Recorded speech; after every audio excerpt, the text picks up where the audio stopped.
दोस्तों, ये कहानी है यूक्रेन में रहते एक ऐसे टीचर की जो इतना गरीब था कि वो अपनी प्रेग्नेंट वाइफ के साथ एक झोपड़ी वाले घर में रहता था और उसे स्कूल में बच्चों को पढ़ाने के लिए भी साइकिल पर जाना पड़ता था। लेकिन एक दिन उसकी जिंदगी में कुछ ऐसा हुआ जिससे उसकी पूरी की पूरी जिंदगी ही पलट गई।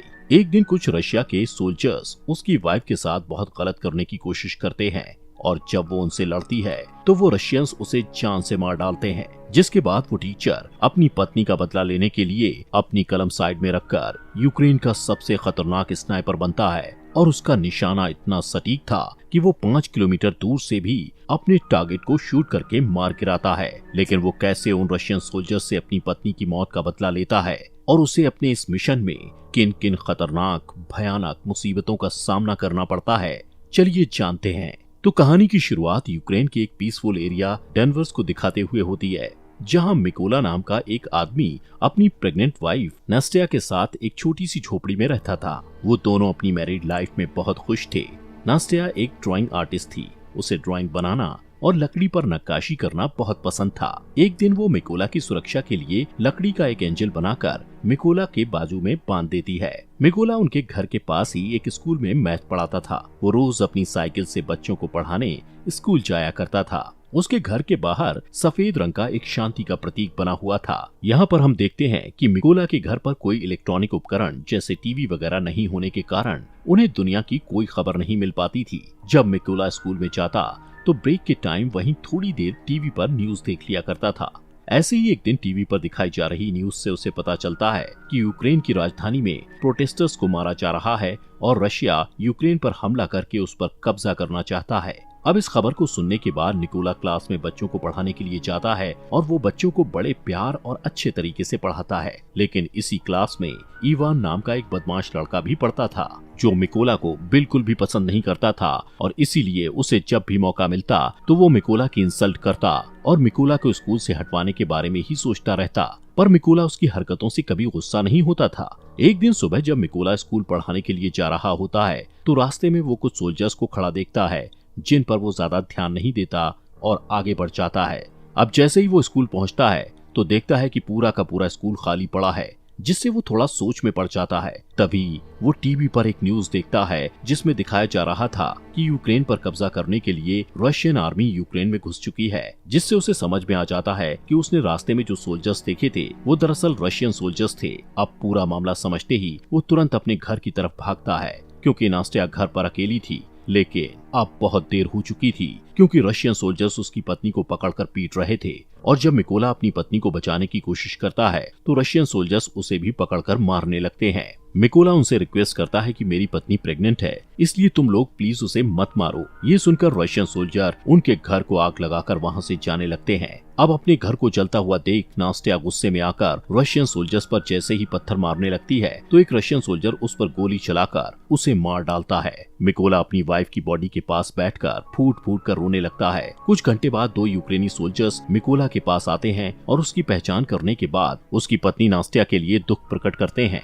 और उसके लिए कब्र खोदकर मिकोला को कहते हैं कि अपनी पत्नी को यहाँ दफना दो। मिकोला अपनी पत्नी को उस कब्र में दफना देता है। अब क्योंकि रशियन सोल्जर्स ने उसके घर को जला दिया था और उसकी पत्नी को भी मार डाला था, इसलिए अब वो बदले की आग में जल रहा था कि कब वो रशियन सोल्जर्स से अपनी पत्नी की मौत का बदला लेगा। इसलिए वो यूक्रेन सोल्जर्स को रिक्वेस्ट करता है कि मुझे भी अपने साथ ले चलो और मैं भी यूक्रेन आर्मी में शामिल होना चाहता हूँ। ये सुनकर यूक्रेनी सोल्जर्स उसे अपने साथ मिलिट्री बेस में ले जाने लगते हैं। लेकिन जाने से पहले मिकोला लकड़ी के उस एंजल को अपने पास रख लेता है जो उसकी वाइफ ने उसकी सुरक्षा के लिए बनाया था।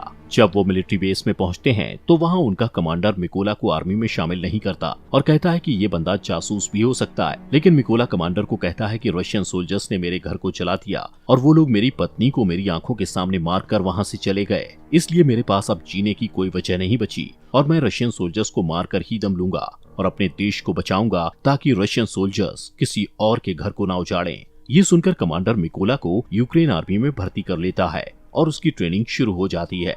मिकोला को बंदूकों के बारे में कुछ भी नहीं पता था और जब बाकी के सोल्जर्स बंदूकों को असेंबल कर रहे होते हैं तो मिकोला उनके सामने सबसे स्लो बंदूक असेंबल करता है, जिससे सभी सैनिकों को लगता है कि वो कभी भी एक अच्छा सोल्जर नहीं बन पाएगा। लेकिन मिकोला अपना पूरा फोकस ट्रेनिंग पर लगाता है ताकि वो जल्द से जल्द एक अच्छा सोल्जर बन पाए। और ऐसे ही एक दिन जब वो ट्रेनिंग कर रहा होता है तो वो अपने सीनियर्स को कहता है कि मुझे मिकोला कहकर मत बुलाओ।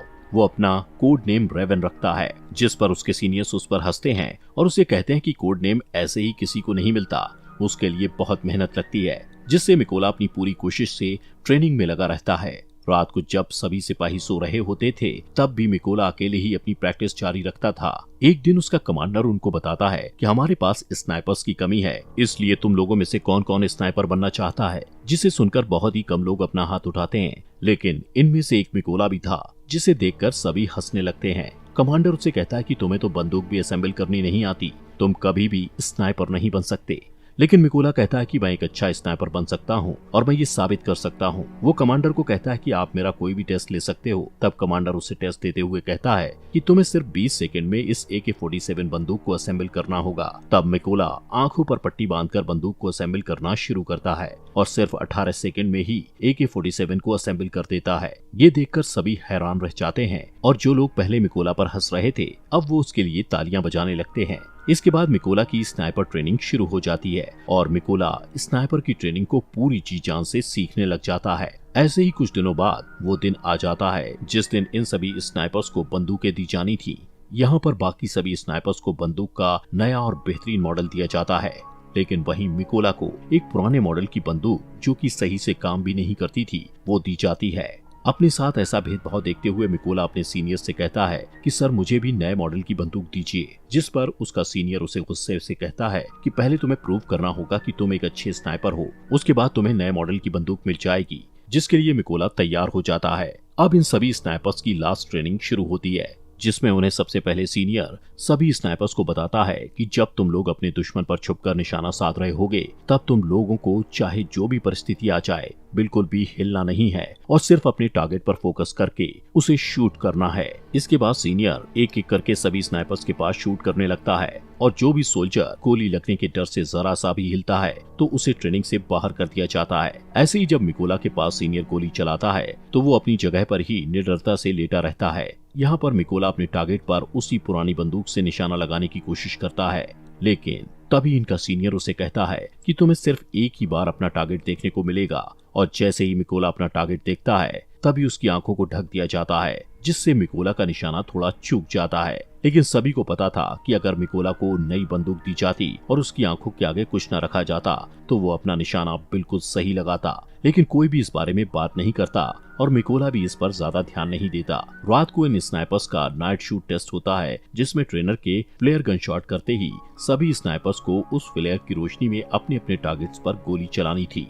लेकिन मिकोला गोली नहीं चलाता क्योंकि वो मैथ में बहुत अच्छा था, इसलिए वो उस फ्लेयर गन की रोशनी में सिर्फ अपने टारगेट की दूरी का अंदाजा अपने माइंड में फटाफट से लगा लेता है और फिर जब पूरी तरह अंधेरा हो जाता है तो वो अपने टारगेट को शूट करता है और उसका निशाना बिल्कुल ठीक सेंटर पर लगता है, जो उसके सिवा और कोई नहीं कर पाया था। अगले दिन इन सभी का रिजल्ट आता है और सीनियर मिकोला को सैल्यूट करते हुए कहता है तुम पास हो चुके हो। इसके बाद कर्नल मिकोला को कहते हैं कि तुम जल्दी से अपने सभी जरूरी सामानों को पैक कर लो क्योंकि तुम्हें एक जरूरी मिशन पर बाकी के स्नाइपर्स के साथ जाना है। अब इनका फर्स्ट मिशन ये था कि पास ही के एक चेक पॉइंट पर रशियन आर्मी ने कब्जा कर रखा था, जिसको इन लोगों ने उनसे छुड़वाना था। इसलिए मिकोला अपने साथी स्नाइपर्स के साथ उस एरिया में घुस जाता है और सभी अपनी गन पोजीशन ले लेते हैं। यहाँ पर इन सबको एक एक टारगेट दिया जाता है। जैसे ही ये लोग रशियन आर्मी पर शूट करने वाले होते हैं तो ये देखते हैं कि एक गाड़ी चेक पॉइंट की तरफ जा रही होती है, जिससे कर्नल सबको शूट ना करने के लिए बोलते हैं। वहीं रशियन आर्मी उस गाड़ी को रोक लेते हैं जिसमें एक कपल कहीं पर जा रहा था।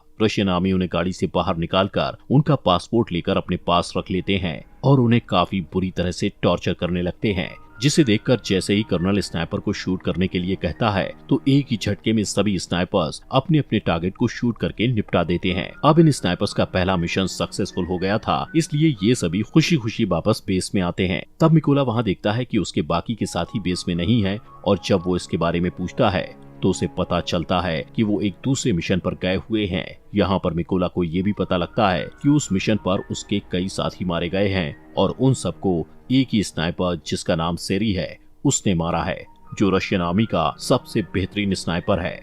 कुछ दिनों बाद इनका नेक्स्ट मिशन शुरू हो जाता है, जिसके लिए सभी स्नाइपर्स उस जगह पर पहुंच जाते हैं जहां पर रशियन आर्मी कब्जा करने के लिए आने वाली थी। सबसे पहले मिकोला अपने साथियों के साथ इन जगहों पर बॉम्ब्स फिट करने लग जाता है और खुद को घास के अंदर छुपाकर रशियंस के आने का इंतजार करने लगता है। अब जैसे ही कुछ टाइम बाद रशियन आर्मी वहां आने लगती है तो मिकोला देखता है कि उन रशियन आर्मी में उसका स्टूडेंट इवान भी था, जो स्कूल में उसे हर टाइम परेशान करता रहता था और अब वो रशियन आर्मी में शामिल हो चुका था। मिकोला को अपने स्टूडेंट को मारना अच्छा नहीं लगता, लेकिन जैसे ही कर्नल शूट का ऑर्डर देते हैं तो मिकोला थोड़ा सोचने के बाद अपने जज्बातों को साइड में रखते हुए बारूद पर शूट कर देता है, जिससे इवान समेत सभी रशियन आर्मी वाले मारे जाते हैं। इसके बाद कर्नल उससे गुस्से में पूछता है कि तुम क्या सोच रहे थे, तो मिकोला उसे बताता है कि उस रशियन सैनिकों में से एक मेरा स्टूडेंट भी था जिसने रशियन आर्मी को ज्वाइन कर लिया था। तब कर्नल उसे समझाते हैं कि ये इवान की चॉइस थी कि वो गद्दारों में शामिल हो गया, इसलिए तुम्हें अपने स्टूडेंट के लिए बुरा मानने की बिल्कुल भी जरूरत नहीं है। इसके बाद ये लोग वापस बेस में आ जाते हैं।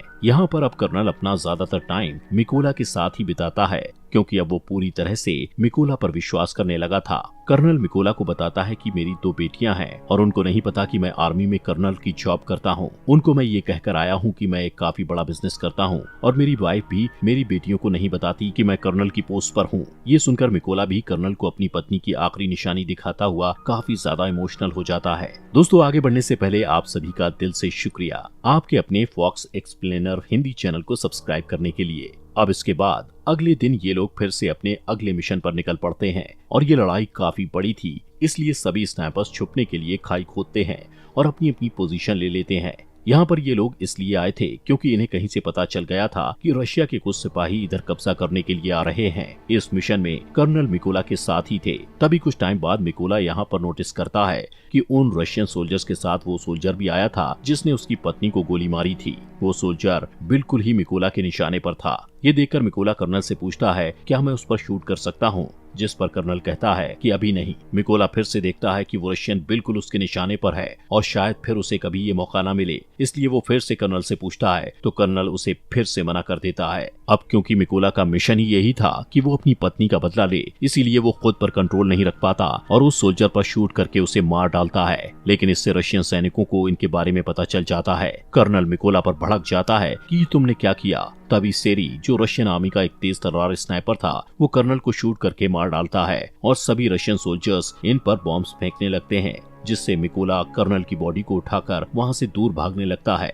लेकिन कुछ देर बाद वो रशियंस की रेंज से बाहर चला जाता है। मिकोला वापस बेस में आता है, लेकिन वो बहुत उदास था क्योंकि उसकी गलती की वजह से कर्नल मारा गया था। मिकोला अब ये कसम खाता है कि वो सेरी को कहीं से भी ढूंढकर उसे मार देगा और कर्नल की मौत का बदला लेगा। इसीलिए वो अगले मिशन के लिए अकेला ही निकल पड़ता है। थोड़ी दूर जाने के बाद उसे कुछ रशियन स्नाइपर्स की लोकेशन पता चलती है, जिससे वो अपने टारगेट फिक्स करके एक रशियन स्नाइपर को शूट करके मार गिराता है। लेकिन तभी दूसरा रशियन स्नाइपर मिकोला पर शूट करता है, जिससे मिकोला के हाथ को गोली छू कर निकल जाती है और वो घायल हो जाता है। लेकिन फिर भी मिकोला उस स्नाइपर को शूट करके मार गिराता है। अब क्योंकि मिकोला जख्मी था तो इसलिए वो एक सीक्रेट अड्डे पर जाकर अपने जख्म के ठीक होने का इंतजार करता है। तभी आर्मी हेड उसे कॉल करके कहता है कि हमारी आर्मी ने उस स्नाइपर का पता लगा लिया है जिसने कैप्टन को मारा था। हेड मिकोला को कहता है कि तुम जल्दी से बेस पर आ जाओ, जिससे मिकोला बेस में पहुंचता है। अब मिशन शुरू होने से पहले सभी सैनिकों को सारी जानकारी दी जाती है कि उस स्नाइपर की गोलियां बहुत दूर तक जाती हैं। उसने अब तक 5 सबसे कारगर यूक्रेनी स्नाइपर्स और 3 मशीन गनर्स को मार गिराया है और उस स्नाइपर का नाम है सेरी। हेड उन सबको ये भी बताता है कि सेरी पहले यूक्रेनी सोल्जर्स को मारता है और फिर उनकी फोटोज और वीडियोस को रिकॉर्ड करके इंटरनेट पर पोस्ट कर देता है, ताकि वो यूक्रेनी लोगों और खासकर यूक्रेनी आर्मी का मनोबल तोड़ पाए और वो हार मान ले। सेरी के पोस्ट इंटरनेट पर डालने से यूक्रेन आर्मी को उसकी लोकेशन का पता चल गया था। यहाँ पर कुछ सैनिक कहते हैं कि हमें उस लोकेशन पर माइंस बिछा देनी चाहिए। तब मिकोला उन्हें कहता है कि नहीं, हम ऐसा नहीं कर सकते, क्योंकि जब तक हम उस जगहों पर माइंस बिछाएंगे तब तक सेरी हमारा सफाया कर देगा। इसलिए हेड उनसे कहता है कि हम वहां 2 ग्रुप्स में जाएंगे। एक ग्रुप उन रशियन स्नाइपर्स पर सामने से अटैक करेगा, जिसमें वो लोग बिजी हो जाएंगे।